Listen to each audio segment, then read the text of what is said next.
Aloha, Daniel Molina here with another podcast. Today, you are in for a treat yet again. The one and only Elijah. Aloha. Hey, Welcome, bro. brother. It's good to be here again, baby. Let's talk. Awesome. Yes, sir. So today we're going to talk about the part two of what we left off from last time. If you haven't seen the first podcast, please go download it, go watch it. It's on YouTube, it's on Spotify, and it's great. And it's just telling the story about how Elijah got to be where he's at. It's an amazing story. A little long-winded, but I think you enjoy it. Hey, but it's real and it was good. So check that out. So today we're going to talk about things differently. Yes. Subscribe to this channel, share this content because this conversation needs to continue to happen. It's hard to have conversations with people who maybe you don't see eye to eye, but we have to bridge the gap. We have to come together and serve alongside each other for the greater purpose, which is to help people and to inspire humanity to do good stuff. So Elijah, last time we talked about kind of your journey of when you're born, where you are, and where you are today, and kind of your identity was you are Hawaii. You are a son of God, Akua, right? And then after that, you're Hawaii, and so you represent for yourself Hawaii. You represent being a Hawaiian practitioner and all that stuff. And so today we have some topics we're going to go over. We're going to try to go through them. Baby, so the first one is going to be the tension between America and Hawaii. The second one is how do we bring Hawaiians back, the Kanakas.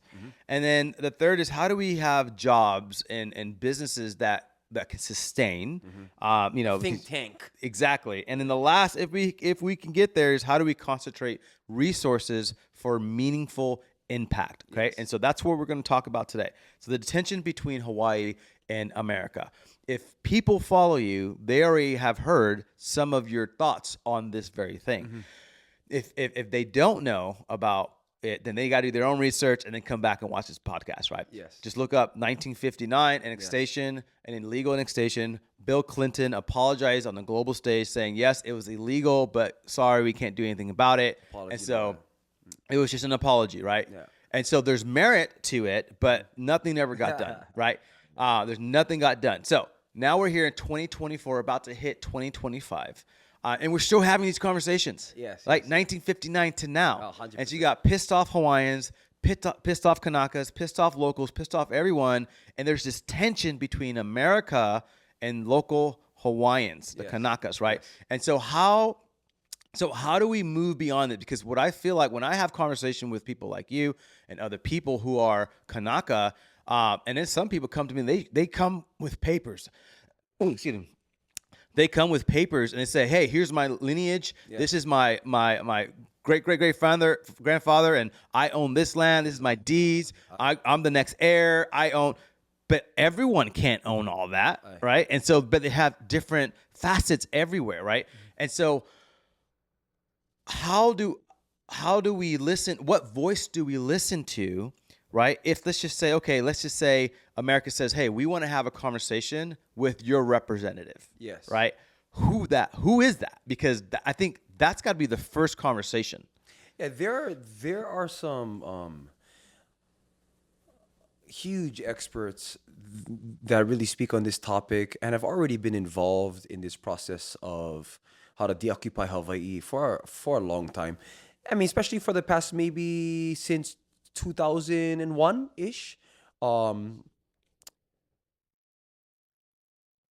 And these expert professors that really speak on these issues, they have exposed a lot of the truth to people in our generation, which previous, in our parents' generation, in our kupuna's generation, that really go back to the overthrow and when really everything in occupation really started, which really started in the time of the illegal overthrow of the Hawaiian Kingdom, 1893. But really, the heavy occupation that really started everything at a mass scale really took place in the Spanish-American War when huge military forces came to Hawaii to occupy 1898. Yeah, and so this has been happening for 130 years. And so this is important to keep in mind because this conversation integrates and involves intergenerational trauma. It integrates and involves the whole experience on human consciousness when a populace is put through the process of colonization, Americanization in Hawaii sense, because when we're talking about Hawaii, if we use a term that us in Hawaii have been colonized, it's not the right terminology because it implies that we were a colony to a bigger empire. That never did happen. So it's not historically accurate to speak of Hawaii in the context of colonization. But what happened through occupation, which this kind of understanding is now pretty widespread in the Hawaiian community because of the education from these amazing professors. Yeah. From the experts on the subjects like the Prezas, the Sais, all these experts that really speak on our history through the lens of political science, which is very important because it's non-emotional. It's looking at laws, looking at facts, it's looking at principle. And if you see things in an objective standpoint through law, it's going to give you a clearer understanding on how did we get here, why are we here, where do we go. The action steps are given in the law. In international law, it speaks, and this is just what I've learned and I've studied through the laws of occupation and the Hague and Geneva Conventions. There are a process on how these bigger countries do occupation in times of war, and there are processes in international law that are fixed to deoccupy. And So do you think like what's happening Hamas in Israel where they're fighting for land, who owns what? it's occupation. It's occupation. Occupation to an extent because in the introduction of Israel as a state, they had become a state, and immediately all the countries around them who were Islamic countries, they came together to attack Israel and to push them out. But just through history in Israel with its military forces, it engaged in the war because it needed to protect itself. And engaging in the war, it had encountered huge conflicts and battles in the surrounding countries that had led to pretty much a military victory of those territories. Right. So there are parts of Palestine that actually legally, because of war, belongs to Israel. That's the legal game. Right. Yeah. I mean, like, it's not just like it just happened. And so, which is a conflicting topic, I don't want to spend too So much people time got on that comments one. like, I come from the perspective, Kako, that really at the ending of the day, it comes down to us aiming and having a desire to just come together and unify and see how we can make things work instead of having a perspective and worldview that is based on competition, on how to help humanity to really begin to see the world through a lens of cooperation, how to coexist in peace. So it's not win-lose. Right. It's always win-win. So thank you for that history, and you're very knowledgeable of that, and all the people, thank you for the work that they're doing if you're listening to this, because it's hard, because I studied a little bit. I have enough to be dangerous to know exactly what happened in the legal path to get Hawaii back to becoming a monarch, right? Yes. To a sovereign nation. However, in today's Hawaii, with the political climate that we're in, let's just say back then, there's just saying, well, if I've heard you say, I heard other people say it, meaning ask you this question. Well, let's say America didn't colonize or take possession of Hawaii. Well, you're going to get, China or Japan would have been here. Someone would have colonized y'all, right? Well, that's an incorrect statement, because you look at Samoa, I think Samoa is the only country has never been colonized or never been overtaken. They didn't have a military. Yeah. Right. And so I think the world stage of the time, Hawaii was respected. Hawaii was protected by the world stage. And so because of conspiracy and things that happened, they made Hawaii look a certain way so that it looked like America did something right. Of course. Right. Of course. Yeah. American patriotism. Right. So I think if that didn't happen, Hawaii would still be a kingdom, sovereign nation, because of the world stage. It was protected. Now, I don't agree that it would have got overthrown by someone else. However, now in today's political climate, let's just say we give the wishes to the Kanaka to say, okay, the military is going away, America's going away, you're now become a sovereign nation again. I think now China, Japan, somebody is going to want to try to take this place. course, of Kind of course. what's happening right now with Ukraine and Russia, right? yeah. And or even China wanting to overtake Taiwan. That's like discussion. yeah, and, huge, yeah. Right. And so it's crazy to think that we're in 2024 and we're still dealing we're with still empire. dealing with empires and wars like this. Yeah. Like, let's live as peaceful harmony, right? Yeah, but who wants that? You know. Right. You know, it doesn't make Only us. Right. Well, it Yeah. doesn't. It doesn't make money, right? It doesn't make money for these guys who are, geocons, I think it's called. So for me, when I ask this question is, I don't think it's a good idea for America to leave this too far in the game. So, and the likelihood, unfortunately, unless I have some friends or I have some paths that might work and cool. But let's just say hypothetically, it just never happens. How do we move forward from this? We have these conversations. People can look online. How do we say, okay, Kanaka, listen, understand the pain. We cried. We're sorry. The missionaries apologize even people think the missionaries' fault, right? Right. And then, so we're sorry. Okay. How do we move forward? What way do we come together and say, hey, could we do something where there's a hybrid? I know Bumpy was trying to do something over there in Wamanalo. Yeah. Right. Oh, he's doing great. Him yeah. and brother Brandon are doing awesome at Pu'uhonu Wamanalo. Right. Yeah, bro. And so how do we, but it's just benefiting whoever wants to them, do that. But it's not benefiting all the Kanakas in West Side. All the Kanakas are in the Ninth Island. Yeah. Right? It's not benefiting them. Yeah. So this is going to segue to the next thing is how do we bring Hawaiians back? So where do we go from here? What's the tension, like coming to a common ground where everyone's happy? O ka wā mamua, ka wā mahope, to have understanding of the future, you have to understand the past. And this is a very Hawaiian concept because of wayfinding. In order to get to Hawaii from Tahiti, you got to know where Tahiti is. It's the pivot point, to how to get and actually stay on the right path.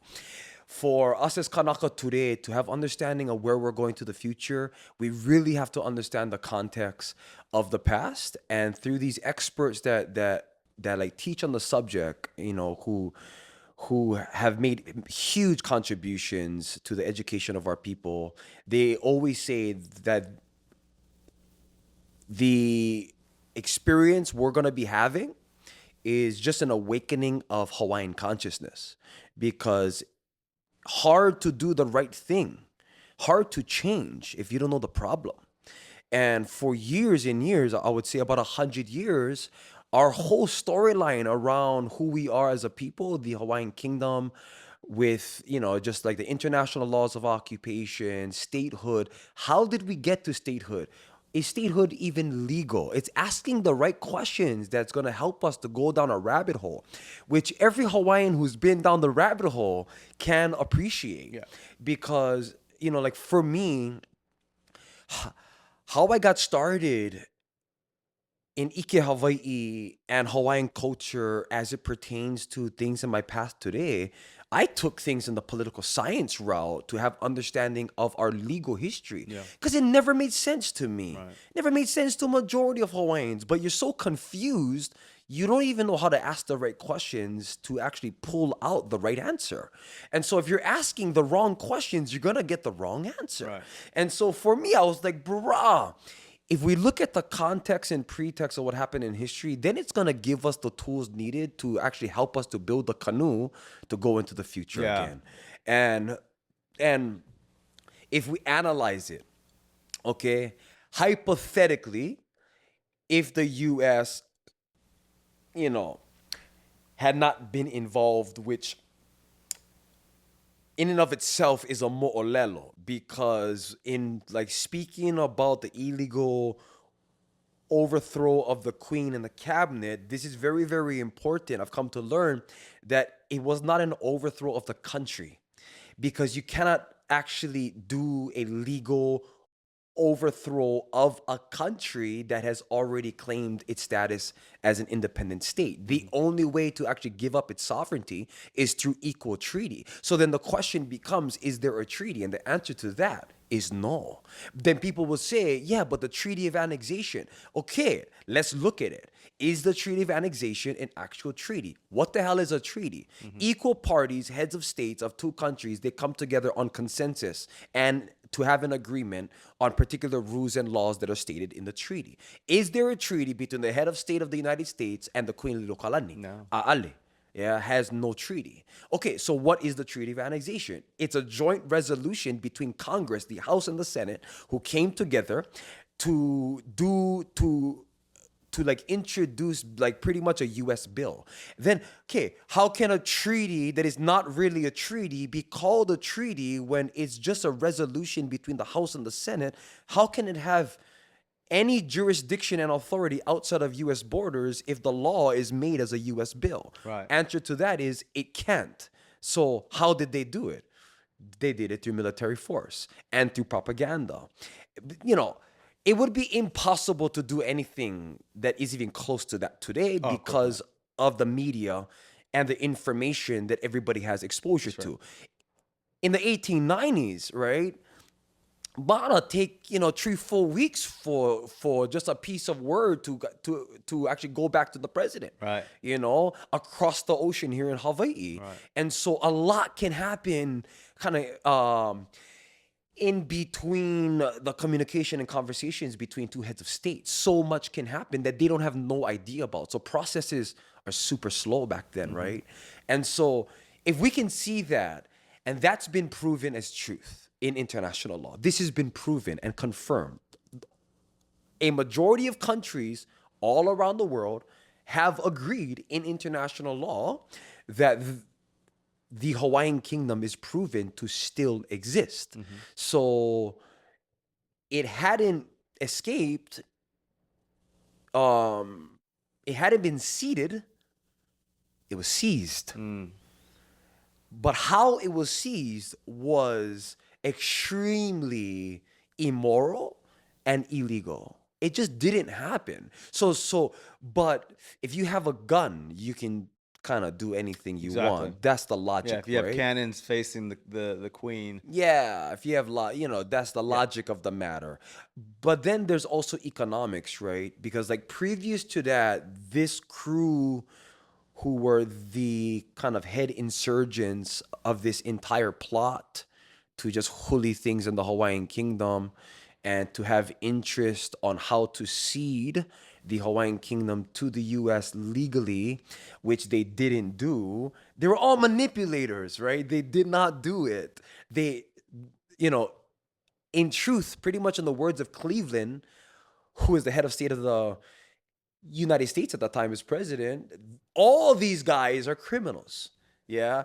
We're not saying their parents are criminals who are the missionaries, and we're not saying their offspring are the criminals, right?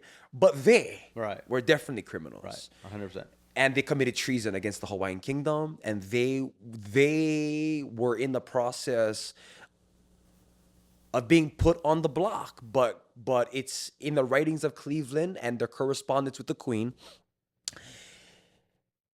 Who was involved in that entire plot? There were Hawaiian nationals. Yeah, they're, haole, po'e haole, yeah. But Hawaiian nationals who spent their life in Hawaii, yeah, they're born and raised in Hawaii. They speak olelo Hawaii piha. And they were really influential people in the whole system of government. But they were proven to have committed treason.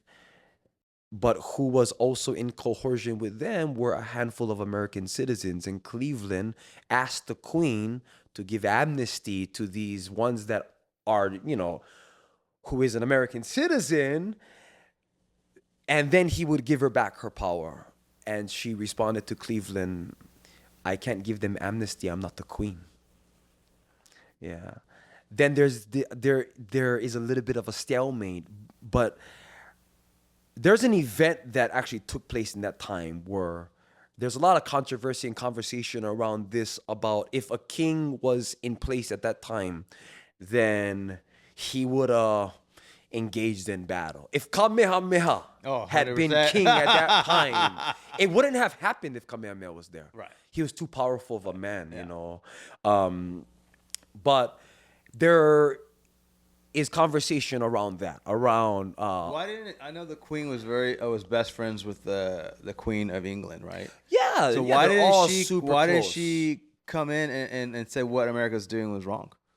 Why do you Because think Brit they were powerful nation still then, yeah. yeah, oh, So cream why of the didn't crop she have her still, back? I don't understand. We're already an independent state. Yeah, and so she put her trust through the legal process. It's diplomacy, right? And so in her plea to Cleveland, she states in that plea, I, with all the powers invested in me, I will give up all of the authority I have as the head of state of the Hawaiian Kingdom only on a temporary basis, not permanently, Right. to trust in the Christian values of the United States and to do what is right and to reinstate her as the head of state of the Hawaiian Kingdom. Yeah. And so she put her trust in due process, yeah, which was the good way to do it. Who she learned from is Kamehameha III, because in 1842, he was overthrown, right.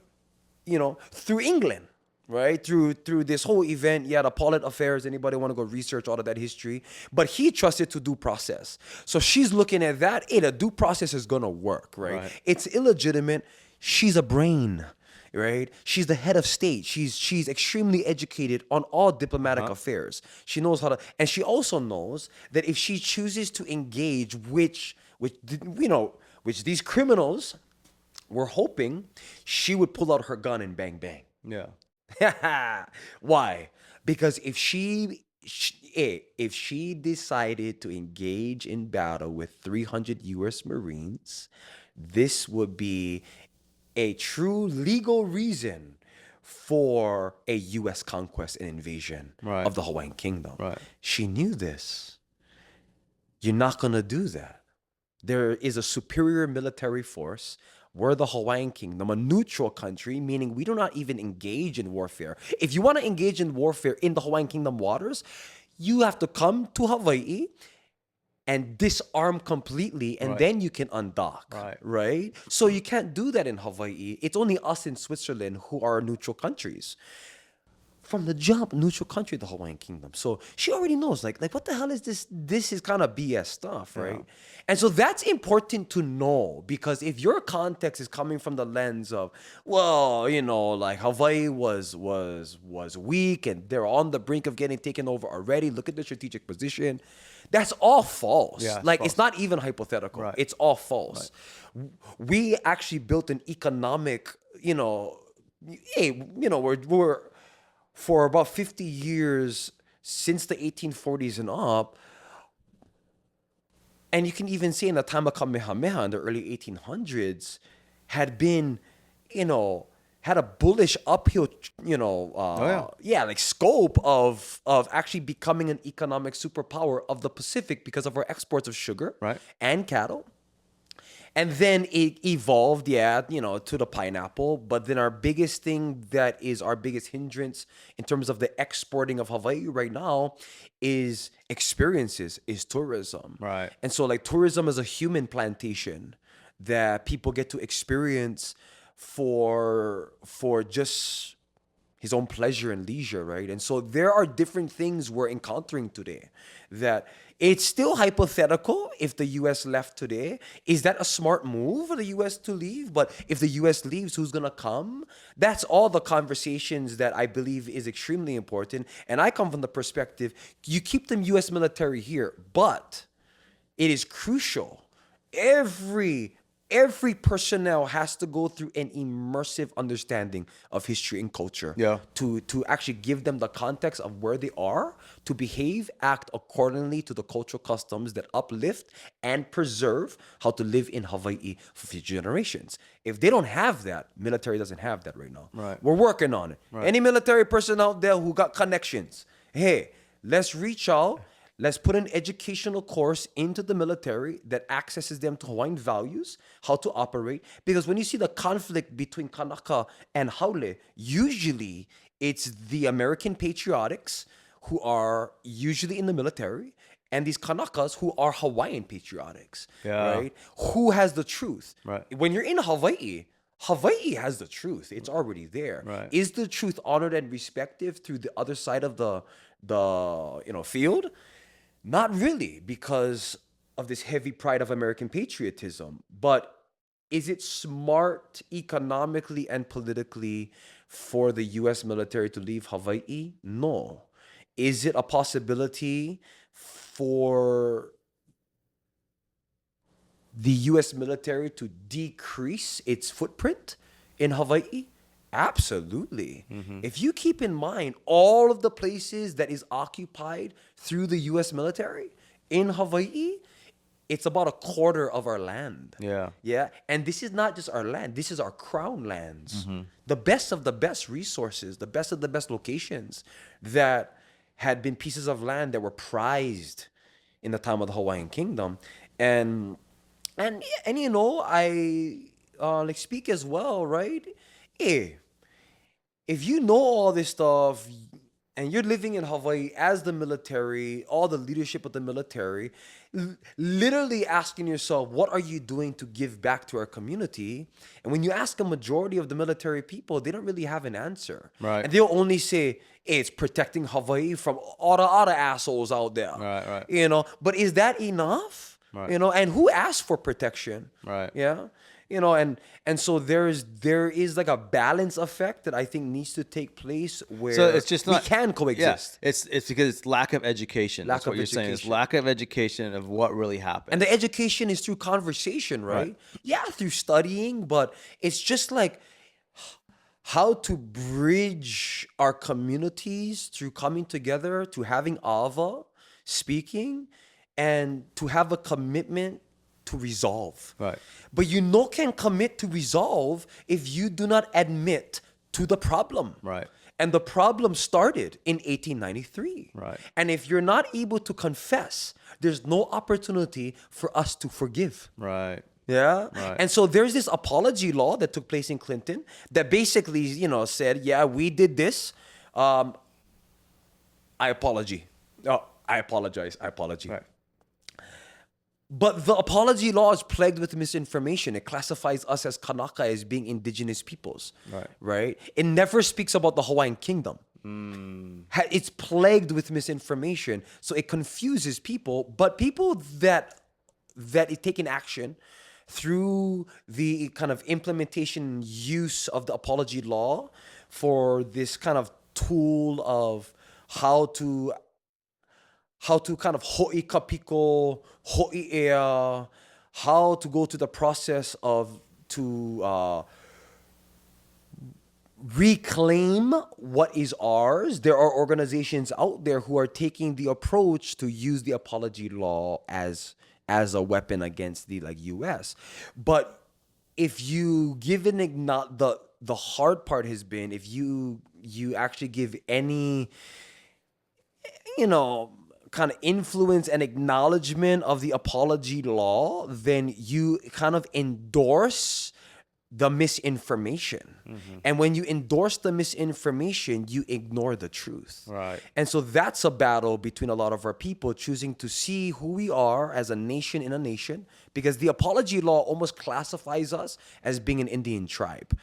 Yeah. I love all of my indigenous ohana out there who are in the States, and I feel for the horrible impacts of colonization, imperialism, in their history. Absolutely. In our history, there are commonalities, but legally, much different. Right. Because we were already a legal country. Right. Yeah. And I think that's the difference is people think. That's the difference. And again, it's just lack of education. Yeah. It's like we're not indigenous. Yeah. Because it's a made up term. right. It's a new term. Yeah, it's not because it was never like Hawaii they had streets. They had the Ali'i. They had a Congress. They had democracy. A whole system of government. System of government where when you think about what happened in American Indians, is they were living in huts, and yeah, they had their own systems, but they call them indigenous because they were overthrown by Yeah, obviously, right? yeah, So by bigger powers. it's not saying that they're a lower class. It's Yeah. just they weren't established as a sovereign nation On international at the law international level with all of the other that's countries. the difference. And so what you're saying, so that some people could understand, is you're saying is the apology bill. Mm-hmm. It was referring you guys as indigenous at the same level as what happened to the American Indians, and it's not, because it's not. It's a whole nother. It's completely Right, false. right. You know, and but which then keeps you guys Stunted. right. Yeah. it keeps us stunted, right? And so, like, okay, to keep the preface, 1843, right? This all took place under the reign of Kamehameha Ekolo the Third. He was the most influential king in our history.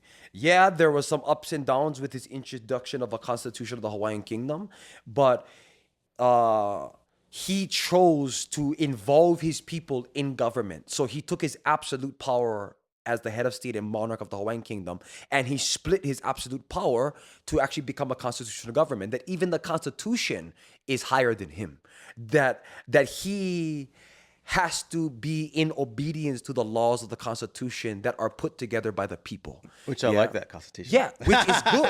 It's I like good. that one. It's good. Yeah. Right? But it also If you haven't read it, go read that. Yes. The Hawaiian Constitution. Yeah.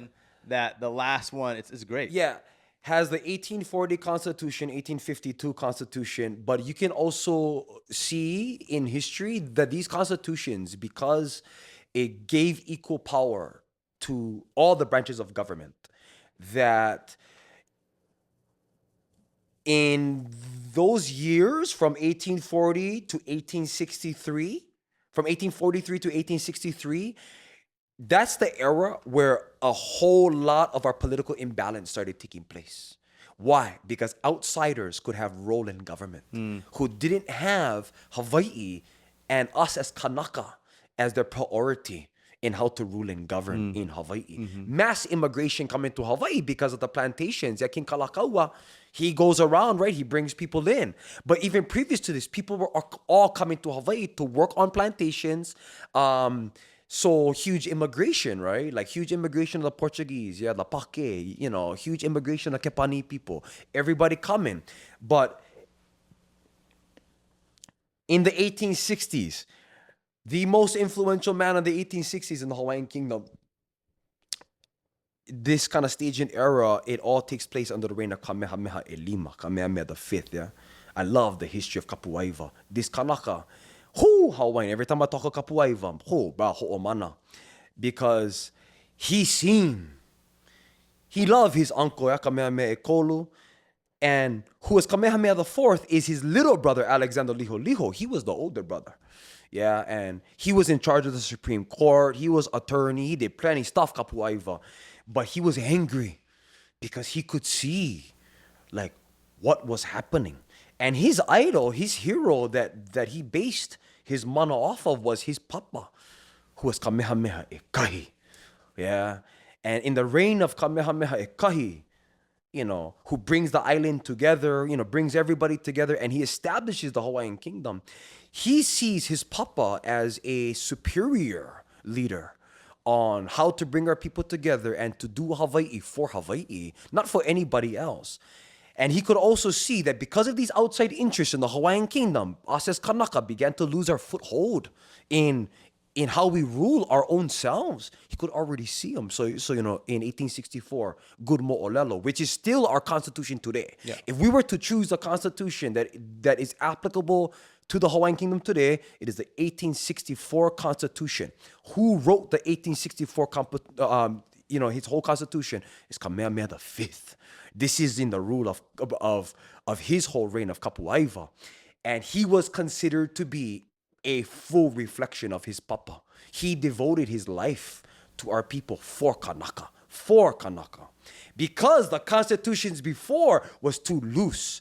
He comes in 1863, his brother passes away. He calls a constitutional convention because he's not going to give his oath in his office to the Constitution of 1852. He's not going to do it, right? So he calls the constitutional convention 8 or 9 times, Kapuaiwa.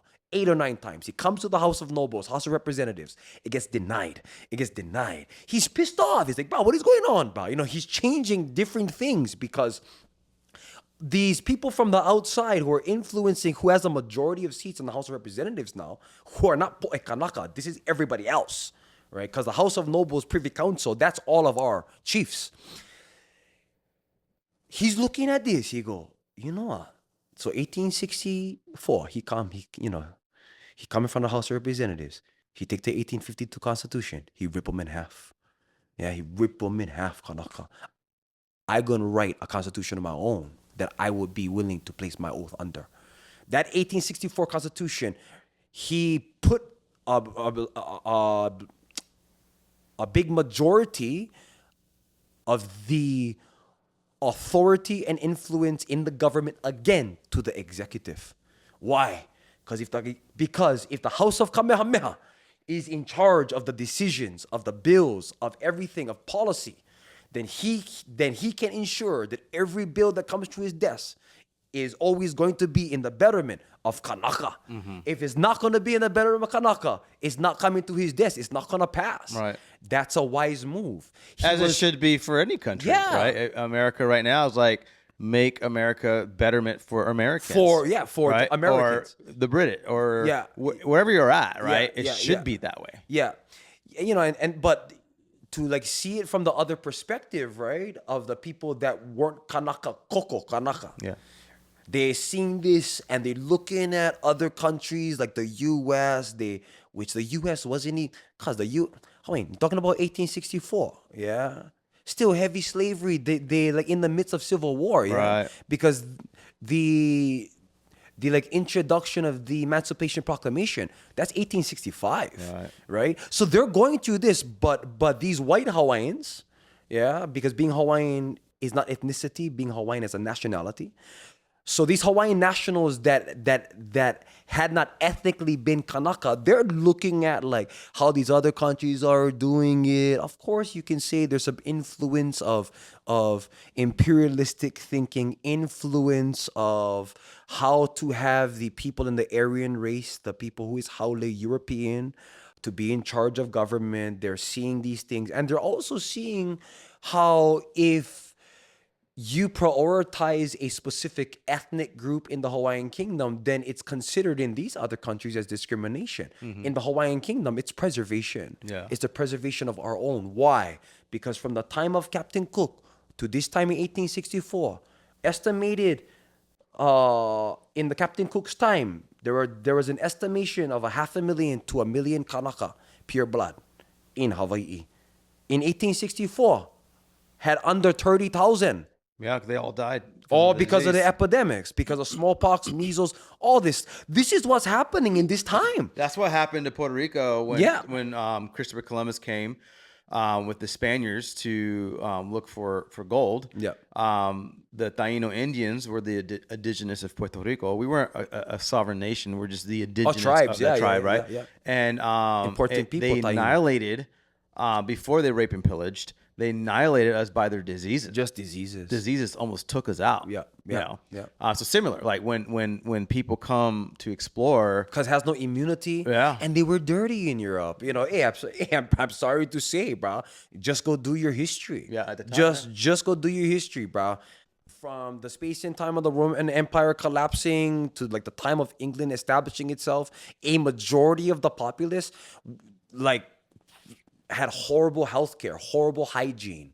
It's only the kings and queens in the royal courts who had access to on how, to kind of go to the bathroom, on hopping in the shower every day. A majority of Europeans had diseases because their animals are living in the house with them. Right. Pigs, horses, cows, they're living in the house with them. Everybody's sick. Right. And, then, they're spending 3 to 6 months in open sea now. Right. Coming to Hawaii, they got all STDs. They got smallpox.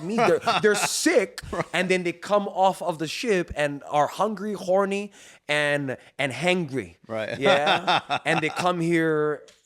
So in a lot of ways, it was inevitable. In a lot of ways, it could have been avoided. Right. But so anyway. Thank you for that history.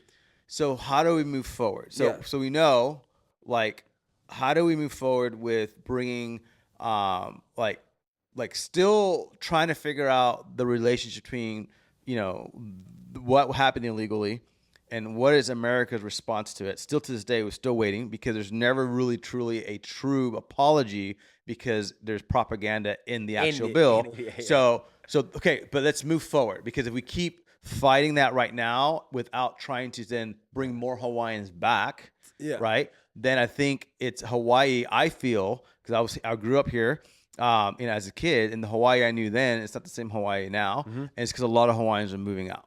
So how do we let's transition over to how do we get Hawaiians back?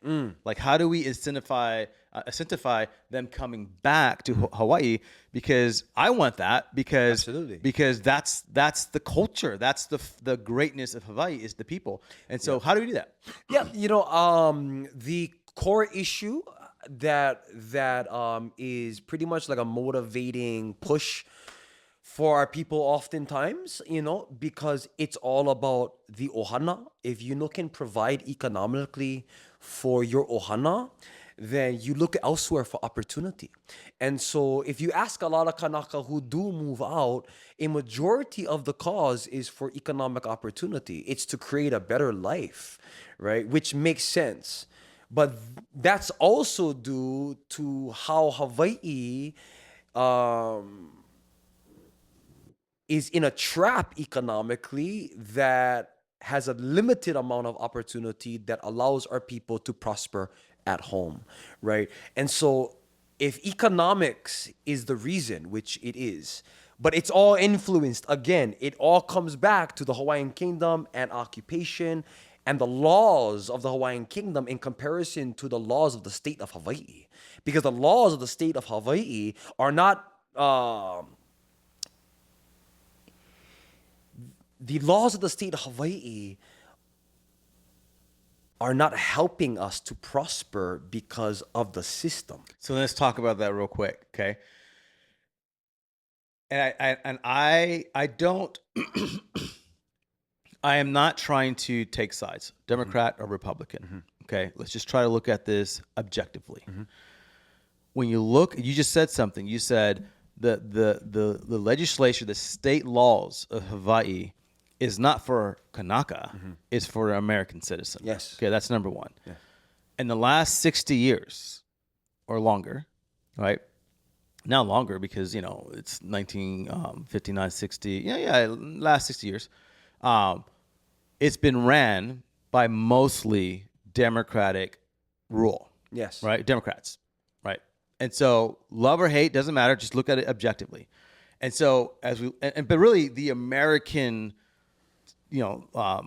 Constitution is to benefit Americans. Yes. Right? Yes. Not Kanaka, not Puerto Ricans, not Japanese, all citizens. Americans, right? Yeah. Which is for the most part, it's receiving of all.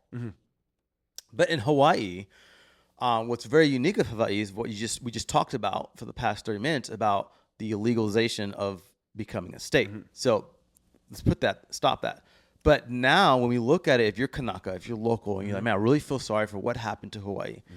And if we keep voting a certain way, that laws and legislation and obviously inflation and stuff that happens in the mainland affects here too as well. I'm not saying it's all the legislature's fault of the Democrats, but what I am saying is we're 60 years under the Democrats' rule, and we see the position of more and more Hawaiians leaving because it's so dang expensive to live here. Yes. Because it's an island, I get it, right? Yeah.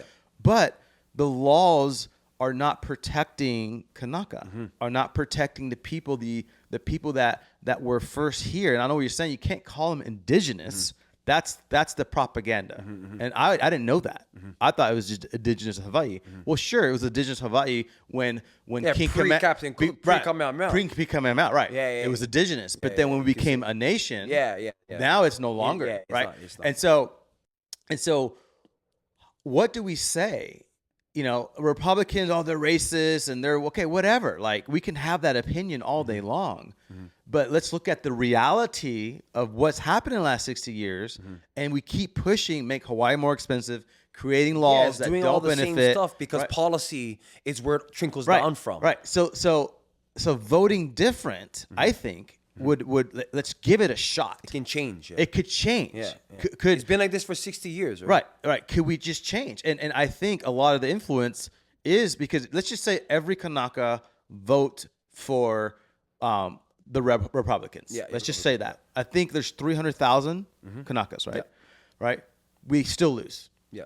because the Democratic side has 350,000 people that vote left, right? Yeah. I think that's around the math. That's like 500,000 people are registered or whatever.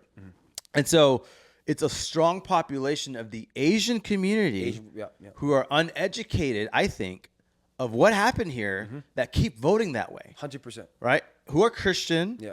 who have good values, And who are conservative. who are conservative, Yeah. but because they're not educated On the truth. they continue to vote a certain way. Absolutely. Right? And so for me, I feel, and this is not a casting stones at the Democratic Party, because there's people that I know who are Democrat and they're course. good All people. good. Yeah, all good. But can we change Hawaii a certain way that it benefits the Kanaka to bring policy to where it still protects, even though we can't kick America out, kick. I think that the happy medium is Protects our people. let's create policy in legislature that benefits Kanaka. I know we have the housing. I know we have even the union that the government workers, you have to pick companies that are Kanaka owned. Yeah. There's some of that, but it's too small. It's too Yeah. small. And so what are your thoughts on trying to bring what policies can we create, tax benefits, whatever, for companies who hire Kanaka to bring him back, and when they come back here, they got to work. Yeah, of right? course. Of course. And so that's also and high-paying job. Right. It has to be a high-paying job to even just provide. Right? Exactly, right? I mean, if you're making $100,000, Hey, make $80,000, you're just over the cusp. Yeah, right. But on average, like in population, our people earn on the high end, on average 50 grand. But Right. on the low end of the average, it's a little over $30,000. And that's why you have 5 people living in one house, Or 10. or 10. Or even 20, if you ask our Filipino ohana. So how do we bridge that? How do we educate people that keep voting a certain way? Again, hey, y'all had a shot for 60 years. It's getting worse. Well, here's the beautiful thing, right? Is that in our generation now, because of the platforms we have to share information, the populace is beginning to hear from different kinds of people that are like you and me, who are of our generation. It seems like a big population of people who are still blue. They are in their 50s and up. In a handful of years, a majority of them are going to be expired. Right. And they're going to pass away. Right. But people in our generation are beginning to see, and we think extremely different. If you just look at a difference of our,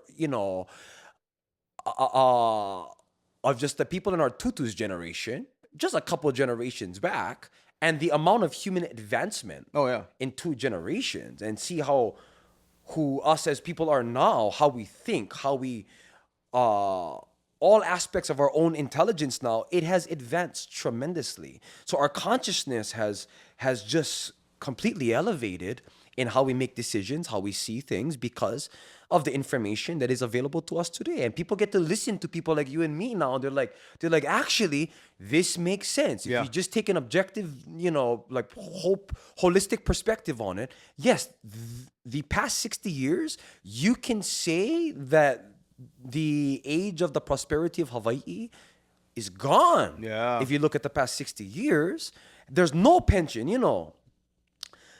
let's speak of my Gramps.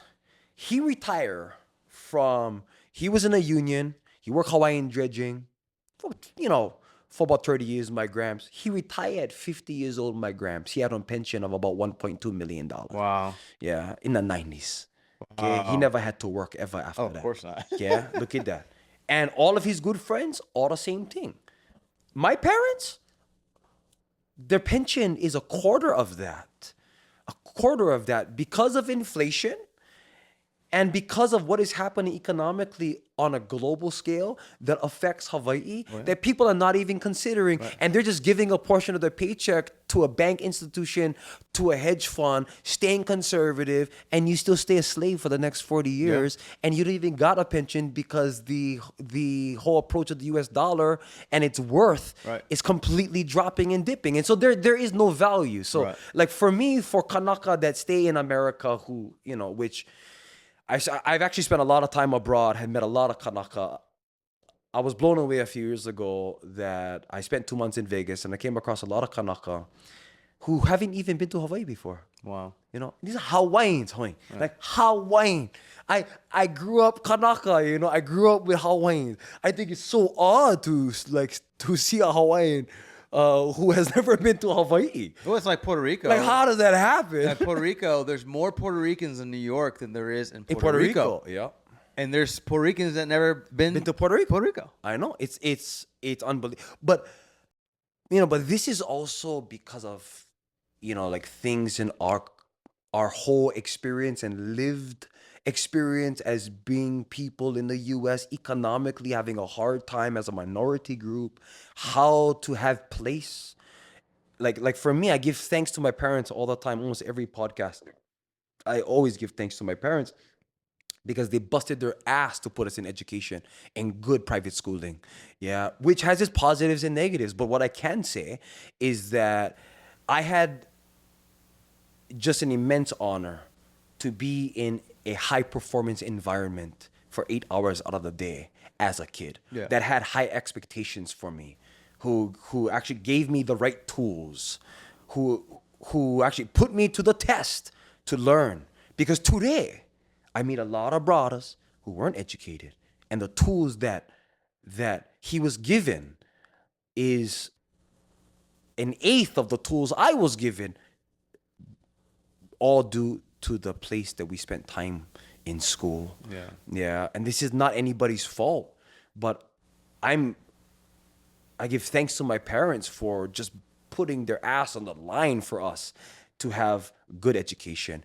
And it paid off. And I can see that as an adult now, because if I look at my peers, and I'm like, wait, there's things that just how they think, that stuff comes when you're young.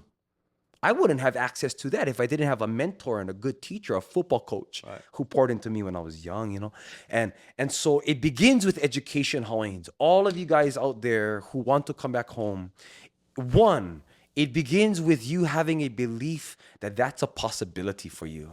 And it also begins with choosing that if I believe that this can happen to me, that this is the only option. Because as a Kanaka, I deserve to be home. But if you're not gonna have the options that is just handed to you because of our system, how can you be a person who can access all the resources internally to choose to get better and to become innovative, to develop, to build business? So what I'm hearing you say is, like, stop waiting for someone else to do it for you. Absolutely. And so we can have government programs and systems and process and legislature to help you get back here. But at the end of the day, like, figure it out. So let me give you an example. For me, I love Hawaii. When I grew up here, I was here 3rd grade to about 7th grade. And I lived in Germany for 5 years before that. So I didn't even experience true American culture until I left Hawaii. Because Hawaii, even though we were in an American state, it still felt very foreign. Yeah. Right? And so I didn't experience American culture until 92 when we left. And I'm like, whoa, what is this? But I'm, 10, 11, maybe 12 or 13 at that point. So my pivotal years have been here, Germany and here. Yeah. Right? And so for me, I didn't get to experience that. But I knew, man, Hawaii, and I love Puerto Rico. I love the island there, but it's a different economic climate. Yeah. And so I want to get back to Hawaii. My wife and I honeymooned here. My parents paid for it. We were broker than broke. I was married at 20. She was 18. We came here to Hawaii. We didn't have a car because I was 20. They wouldn't rent it to you. We took the bus everywhere. We stayed at Waikiki, the Halakoa Hotel. Nice Halakoa, yeah. And Lucy's like, let's just sell everything and move here. I was like, man, we can't afford Hawaii. You crazy? We just, I make $10 an hour. Right now. We barely can afford where we're at now. Yeah. So it just didn't happen. And so for me, in order for me to move back here, which is a dream of mine that I forgot about, was because I built a business in the mainland that's successful to then come back here. Yeah. And now that I'm here in my marketing company that I built over there, right? Now I could do it anywhere. Yeah. But then I started a tree service company called Mono Home Services to help the local community have jobs that's sustainable and good. Even offering percentage of the company to local Kanaka right now, having conversation with our brother Elijah Sky, and some other guys, because we believe in helping the local Kanaka 100%. have something so they can stay here. Yes. And so what I hear you're saying is get educated. Yes. Stop waiting for someone to hand it out.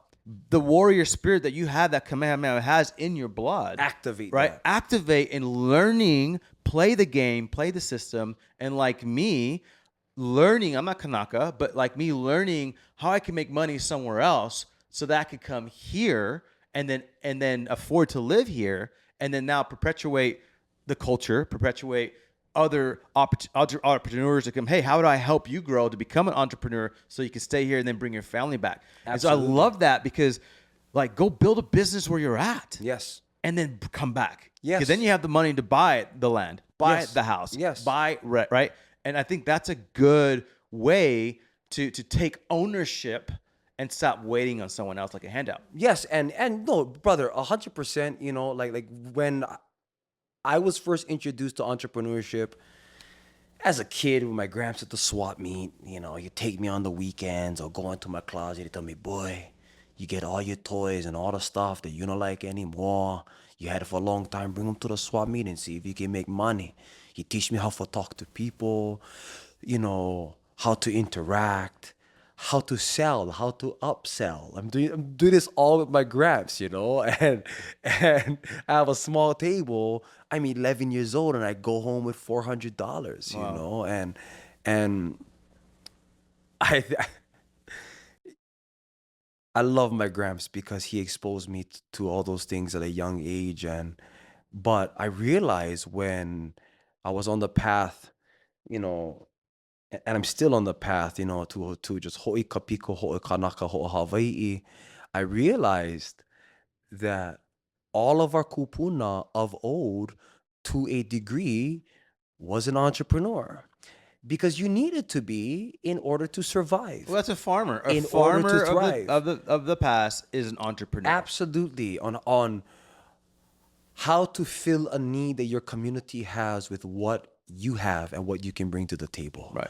Yeah. But with free enterprise, it's a little bit of a tricky thing for our people today, especially the ones in the woke community who have, you know, this kind of undercurrent of being an anti-capitalist, which I understand because it creates division, it creates a hierarchy of income earners and different things. And so oftentimes, if you aren't a good person in free enterprise, then it doesn't work in the favor of everybody else. But a real entrepreneur is a steward to his community. Yeah, I think a real entrepreneur would see that and take care of them out of free will. Out of free and will. Out of a heart of giving and serving. But what happens is we turn into this internal thing where it's all about me and I want to grow, I want to benefit, I don't care about anybody else, I worked hard, I don't care about you. So socialism, when we talk about that, is to try to make an equal landscape, right? Yes. Which there's concepts in the Christian faith when you think about ecclesia, which is the church of the Acts church. It's in community almost. Sold everything, Yeah. and then they took care of everybody. I'm not saying it's socialist. I'm just saying there's a heart behind people wanting to help other people. Yes. So capitalism can help. I mean, Yes. could work. Yes. But when you have men and women in leadership in these positions of ownership of these companies that have a heart for the community, because the orphan, the widow will be taken care of if we continue to have character to continue to want to help. Yes. So I think what's happened where we are today is where everyone is the American dream is my house, my ownership, mine. And I think that transition of you own your home, bruh, if you have a loan with a bank, you don't own a home. That is a play on words, bruh. Yes, I have a friend of mine who's writing a book. I can't wait for it to come out because it talks about savings account, trust fund, Yeah. all these things that are just they're words. And They're all play on they're lingo, play on lingo to make you have security and false things in your mind. In your mind. And so even owning, you should own your home. Manipulated. Go get in debt for $1 million house. Yeah, why? And then you don't own it, right? Yeah. A car. You don't own it unless you pay cash. So my Yeah. point is, and what we're saying here is that if you are a true farmer, which is really today's entrepreneur, and you care about the people and you're adding value to the community, because a lot of the jobs back then were to provide a service to the community. Yes. Right? Well, now we have stuff that, it's just luxury and pleasures, and it really doesn't benefit the community. Yeah, and it's people all making vanity. money of that, right? Yeah. And then they just think about themselves. Yeah. So in essence, we have to get these CEOs, these presidents, these owners, companies to get their mind back off themselves. Yes. And which we talked about in the last podcast of just helping people. Yes. Right? Be a good human, add to society. So you own a company, give back. Aloha Junkman. He's a good friend of mine. And the owner's there. And they do that. They take care of people's junk, right? Which is in Hawaii, there's a lot of junk everywhere, right? And people hoarding and all that stuff, right? Because we just have nowhere to put it. There's just nowhere, you got a small little 1,000 square feet home, and we're right. And so we accumulate, right? Well, he provides a service, but he also gives back. Yeah. With Auntie needs help, they'll do it for free. Yes. That's the kind of heart 100%. we need. Then capitalism's okay, because a company like that who has like lots of money, who has the resources to give back. And I think we've lost that. Yeah. And that's when then the people that see that and say they don't give back, they just want to get rich, they come buy our properties. When you think about the celebrity world is coming to Kauai and buying up 500 acres and all that. It's like, I won't say who, because I don't want to take off anybody, but that's not the way it should be. Yeah. Yeah, and there is a need for people to see people who do that. There's a need for the common populace to see that these good deeds are being highlighted, are being acknowledged, that it brings inspiration. Because if everything in the news feed is on the opposite spectrum, speaking about who's been killed, who's been kidnapped, all that is wrong, and we're not highlighting the people that are doing good, then oftentimes people are getting influenced through the other way. And so it's important for people, who are influencers on this platform, to actually see that as being a high responsibility to humanity, that if you put out good content, it will reach people. That's right. It will inspire seeds in people to take action. And for the Kanaka who have a difficult time out there on how to start, on where to start, I don't believe that in one perspective that all humans are created equal. Because in a way, spiritually, yes. Access to opportunities, No. yes. Well, access to opportunities In consciousness. Yes. Like to still have access to it, even just to just be and exist, but access to resources, no. And so it's in the words of Tony Robbins, right? He had always said that if there's any skill that any person needs to learn to embody, it's to be resourceful, understanding how to dig deep into your own self, to how to get a job done even when it looks impossible. That's thinking. Right. That's mentality. That's truth. And so when I see about a whole bunch of our people maybe having a difficult time economically, hey, I came from a middle-class family. We had a difficult time economically majority of my life, even though both of my parents made great money, right? We still had a difficult time with people in our family, but the one thing we always had was resourcefulness. Yeah. We always knew how to make it happen, even though we didn't know if it was even going to happen. And what it is just being a good steward of whatever you have. You said something about it's searching within. And I feel like with Christian people, they have a problem with like, oh, just self-help, this within you, just you don't need anything outside of resources. You need only yourself. And I think I agree with that, but then I don't. Let me give you an example. I feel like since I believe there's a creator, right? You believe there's a creator. Absolutely. There's a creator that create us a certain way.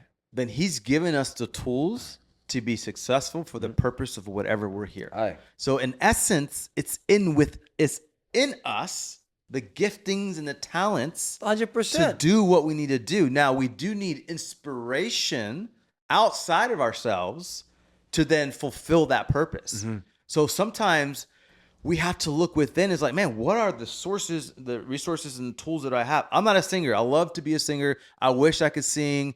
I'm not tone deaf, but I would love, but that's not All Latinos can dance and sing. Just I can dance. Let's go, bro. Just like Right? Kanaka. Yeah. So I would love to do that, but that's that's not what God's given me. Yeah. So, and that's okay. Yeah, the I'm gifts, not the mad. gifts, the gifts, the but tools. the gifts and the tools that I have, that's God already put in me. It's important to find that. And then I have to then steward that. Yes. There's parables in the Bible of that. There's concepts of that. And so I think we have to be okay with like, what did God give you? Yes. And then because sometimes we're lopsided and we're looking at outside sources to do things for us when we have a lot already. Yes. Right. And if you just look at what you have, steward that, then use the inspiration to then guide you on how to use it, I think. Absolutely. Is where community, God, and then that's how you get there. So what I heard you saying, you growing up, you realize, okay, look, we have only these resources, how to be resourceful with it and steward it well. Yes. And I think that's what people don't do.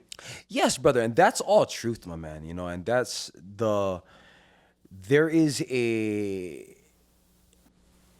this quote that I heard when speaking of truth, and truth is when things are connected. All the boxes are checked on how it gets applied. It's applied any place, anywhere, anytime, with anybody, in any situation is truth. I've come to learn, just had this old quote I heard in my head just now, that if you pursue truth, it'll continue to just kind of sprint and run away from you because truth is revealed. Yeah. And how it's revealed oftentimes is through having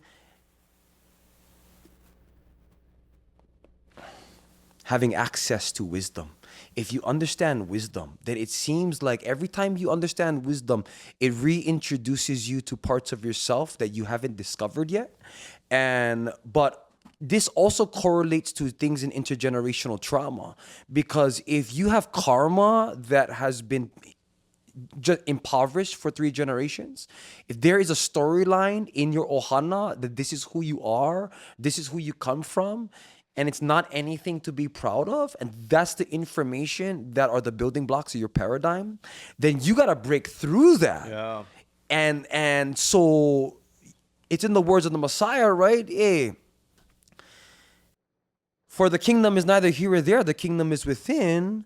And he states, look at all the birds of the air. Hey, these buggers no grumble. They go over there and what? Aku has to provide his needs. Look all the flowers of the field. Even King Solomon did not have the beauty of these lilies in the field. And look, as your heavenly provider, he provides for them as well. And so he will provide for you, but seek first the kingdom and all of its righteousness. And if the kingdom lives inside us, and if we can see that saying as the kingdom of heaven being access to all the universal principles that has ever been. Yeah. Because if we're talking about God, we're talking about the all-inclusivity of the principles and the framework that makes this universe operate. That's right. And there are specific tools, actions, behaviors that accesses you to actually specific pathways and results. And there are ones that accesses you to things that potentially you don't want to attract into your life, right? And so it's having a chance to get exposed to wisdom, to then go internal, to have discovery of your personal gifts and your purpose that is only, it can only be truly understood in a connection to Akua. Yeah. It can only be truly understood because Kuleana is given to you. It's not Kuleana if you fully choose the Kuleana first. It's oftentimes Kuleana when spirit our kupuna, people in our ohana, they really see something in you, and they give you this, tools or tasks that is of higher responsibility to put you to the test, to exercise who you are, so that if you are operating in kuleana, it can only expand and elevate who you are already. Yeah. Right. But it puts you under pressure to fulfill that. Right. Right. It puts you to the test. It's like video games. You gotta go level 2 if you don't pass level 1. Yeah. The video game is funny.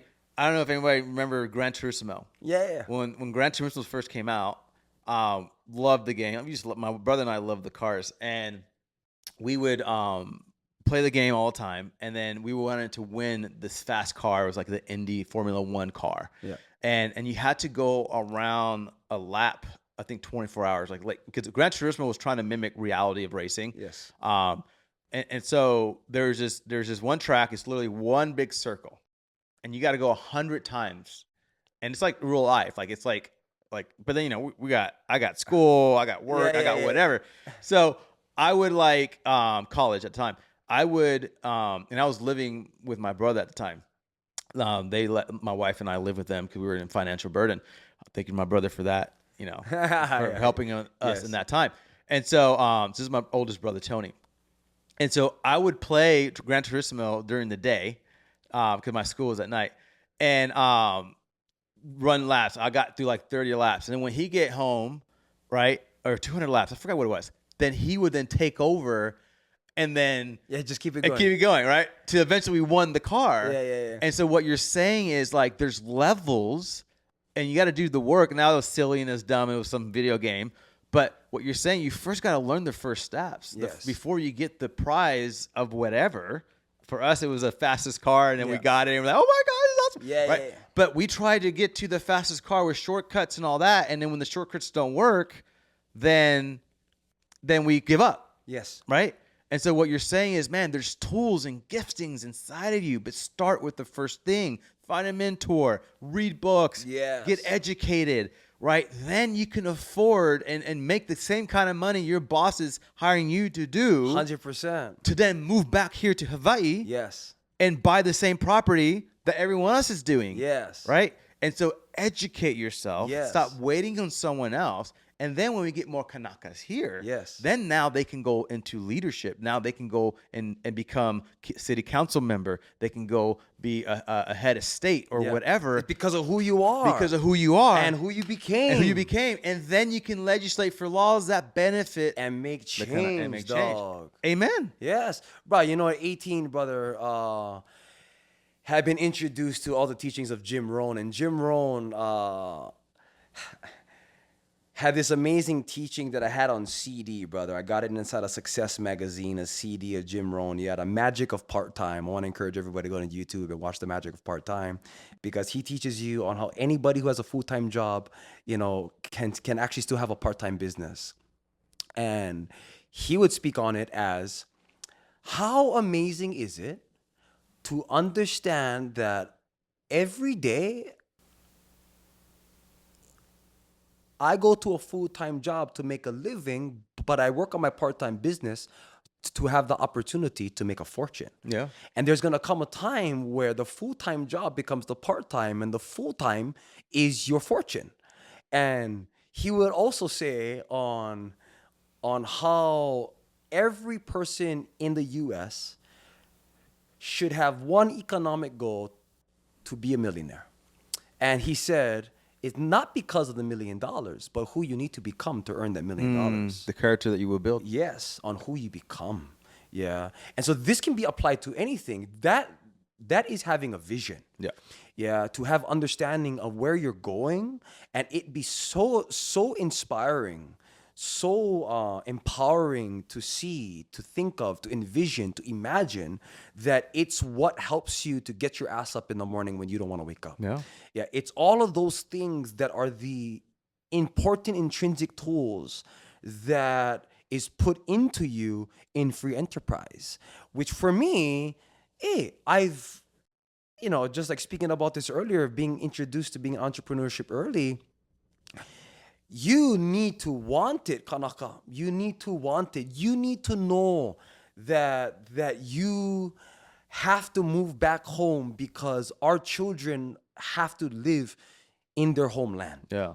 You need to want that. It's too hard. No excuses. Burn bridges. Yeah, burn all of your boats. Go for it. Make it happen. Because of who you would become in the process is going to be a person that you are proud of. And you can be honored to actually say that all of your offspring and grandchildren, all the mo'opuna in the morning, that is in 100 to 200 years, are going to have a picture of you on their fireplace and saying, you know, Papa, he had hard time early on. He had 2-3 keiki. He had to move Las Vegas because he couldn't make it back in Hawaii. But like, you know, my Papa, he put the work in. He had a vision and he built a business and he brought his entire family home.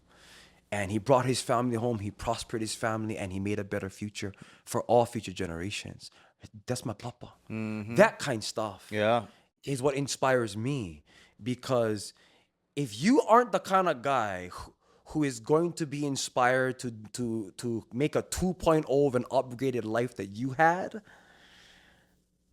then what are you doing? Yeah. You should always be getting better. Yeah. Also being content. Right. And being happy in the moment. It's an art form. It's having understanding of balance. how to be progressive, but how to also be balanced, truthful, in humility, in honor, in what you do, but still be hungry, still be to have a plan and a strategy. You know, it's like taking the approach of Kamehameha. Like for me, all of our ali'i have amazing things to teach us.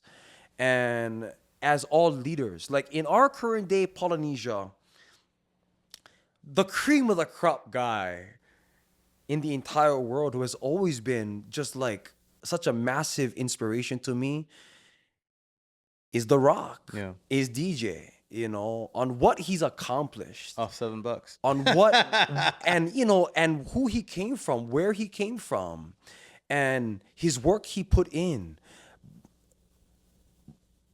But that's the combination of ingredients that you need to make a killer beef stew. You need all. Yeah, you have to have the resources, yes. But you have to have the people skills. But you have to have the skills. He didn't have the resources. Yeah, you know, he didn't have first. He named his production company $7. Yeah, he didn't have that's first. all he had, $7. But his internal resources, that's right. Exactly. And I he think had the drive. I think what happens is that we are looking for outside resources, and it's like, no. God already put it in you. You are the resource. Right. Now go do it. Right.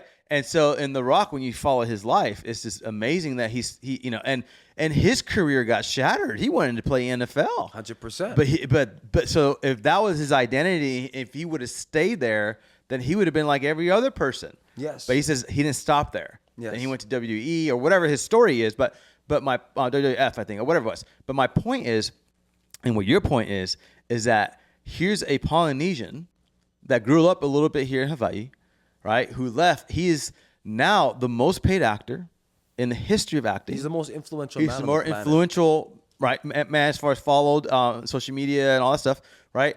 Now, if you agree with his lifestyle or not, who cares? That's not what we're talking about. But he's a Polynesian. Yeah. From what I see, it looks like he's a good father, a good husband. From the stuff that's projected. I don't know him personally. A good heart. But it looks like he has a good heart to help people. I've seen some of that. So like that's an inspiration of a guy that had really nothing to that. And sure, that's like 1% of the 1% of the 1%. But I think it's all in us. It's just that we don't do what it takes to get there. Even my story, there's no way I would be where I'm at, right? And I'm still in the journey. And yeah, I have some success now, but I'm not done, right?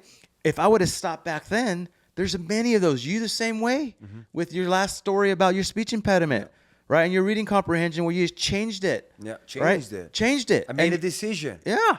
And your story's still going. With really speaking of The Rock, right?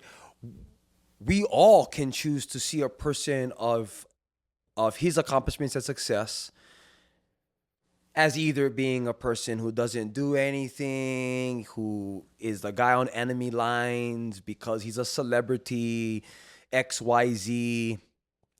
A whole story of all the crazy things people to conjure up in their own imagination. Or you can choose to really see The Rock as a Hawaii boy which he is, as a Polynesian, which he is, who had experienced hardship, which he did, and had still,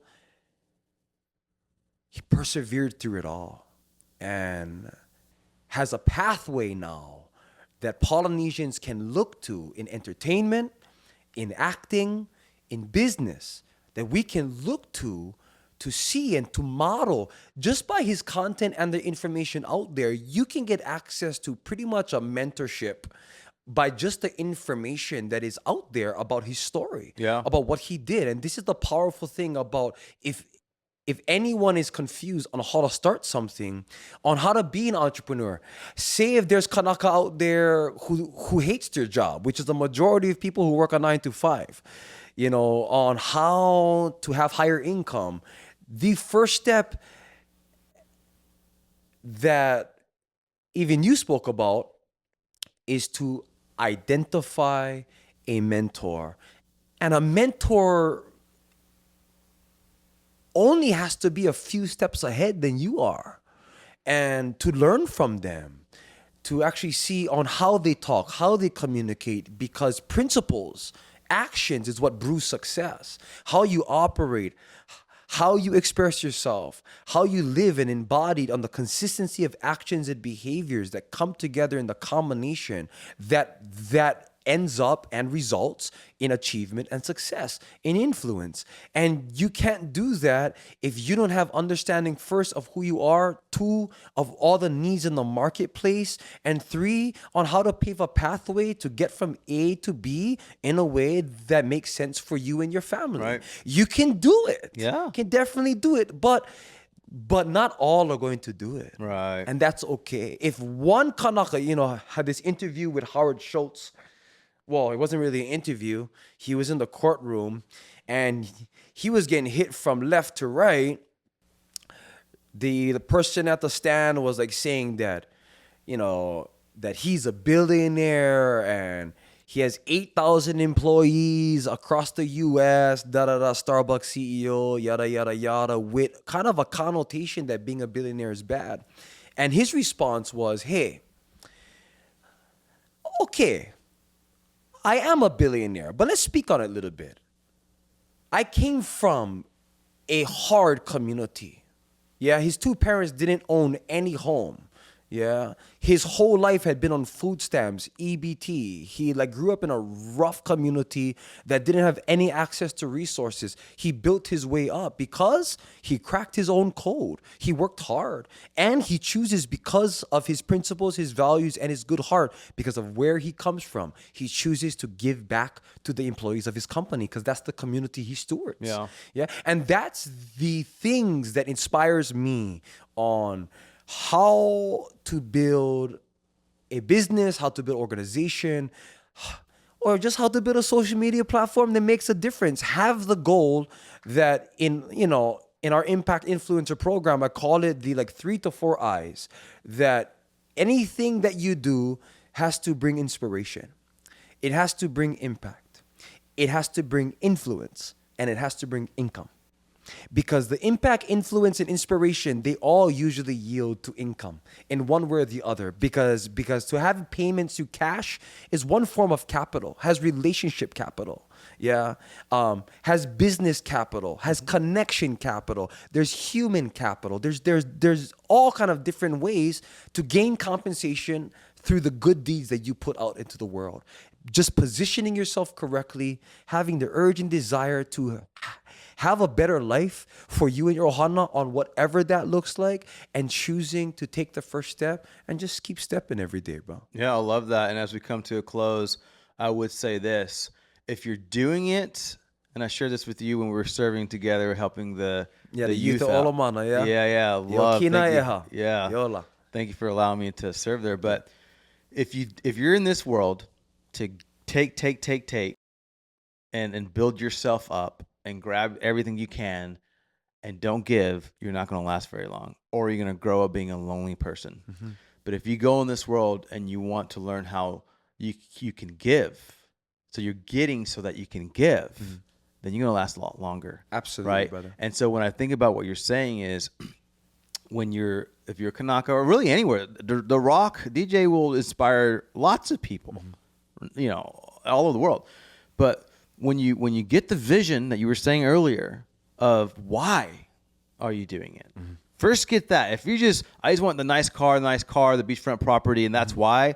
It's a bit shallow. Yeah. You may get it for that, but a bit shallow. All vanity. But if you say, I want to do it so that I can impact community for good why. and my generation. Yeah. I want to learn because I want to make my life and the people I'm around life better. Yes. Then the passion to get there will be there. Yes. The discipline and everything you just said, the finding a mentor, all that. But if it's a shallow why, you're not going to last long.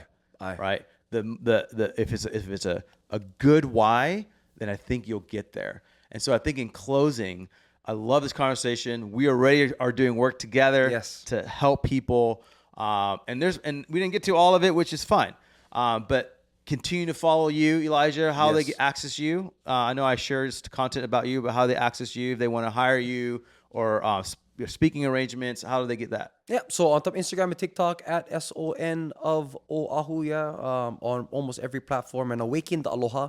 If you go onto Google and just put in Awakened Aloha, there's all of our information on our work and our offerings, and we have a lot more stuff that is really in the brewing pot right now. With just a few months ago had introduced a digital agency to actually teach people how to build a platform and social media brand, all that kind of good stuff, eCam partners. And we're in the process of introducing our toll brand soon, which is going to be, which is an entrepreneur, experience and venture to actually bring our Polynesian people together and to uplift the health consciousness of our people through our own people. And, to encapsulate everything when really speaking about these things, this is what it means to live in the spirit of Aloha. Truly, this is why anybody around the world can live Aloha, because to live Aloha means to live in the law of reciprocity, to give and receive equally. But because you cannot control other people on the outside of you, you can only be in control of what you do. To live in the spirit of Aloha is to know how to give first, how to love first, how to only be in control of your actions to the benefit of everybody, you and the person across from you, the entire world, all of humanity, the human consciousness, to ensure that the decisions you make, how you build your relationships, are in alignment to accomplishing that peace and unity and truth and aloha with everybody that you're connected with, so that when you make decisions, you can be sure that it is always to the benefit of the collective. You're not making decisions just for you. Although from the outside, it may kind of seem like that. If you have your higher purpose in mind, have clarity on our kuleana, and understand how to carry yourself within every situation, and to give an authentic heart to people around you. This is how you live in the way of Aloha. Meki aloha aina, aloha aku, aloha kanaka, having connection to land, place, to spirit, and to each other in a relationship that is reciprocal, so that it benefits, prospers, and harmonizes all. So live aloha kako. Hey, man, I'm going to leave it at that. That's awesome. Thank you so much, Elijah. Love you, brother. We're going to continue to do more work together. So thank you for tuning in, guys. This has been awesome. This inspired me just talking about it. This excites me. I want to do conferences here, business conferences, fly people in who are just think tank people. Like, that's what's available here. And I think there's a lot of guys that I know that are trying to do it. Let's just get together and just do it. Stop trying to be the head. Well, I did this and I did that. Let's just get together. Who cares who gets credit? Let's just start helping people at a larger scale. Right. And if you're not Kanaka, if you're not local, it doesn't matter. Like, we want to help you too. Right. This is a bridging the gap between the tension that we have early on conversation. Let's carry the conversation on. Write in the comments below. Share this content, guys, on Spotify, YouTube. Because if this doesn't get out there and people don't know this kind of conversation is happening, then we can't have effective change. We see what's been happening, and a lot of us are not really happy with it. So let's create change by sharing this content. And if you want to follow more content like this and subscribe to this channel, Like this stuff, comment below, because it helps the algorithms. It helps Google tell, hey, this is good content. Other people should listen to it, right? And so I think there was a lot of great bars that came out of this content, and you'll see it on social media. Thank you so much. Mahalo nui loa for watching. Love you guys. Aloha.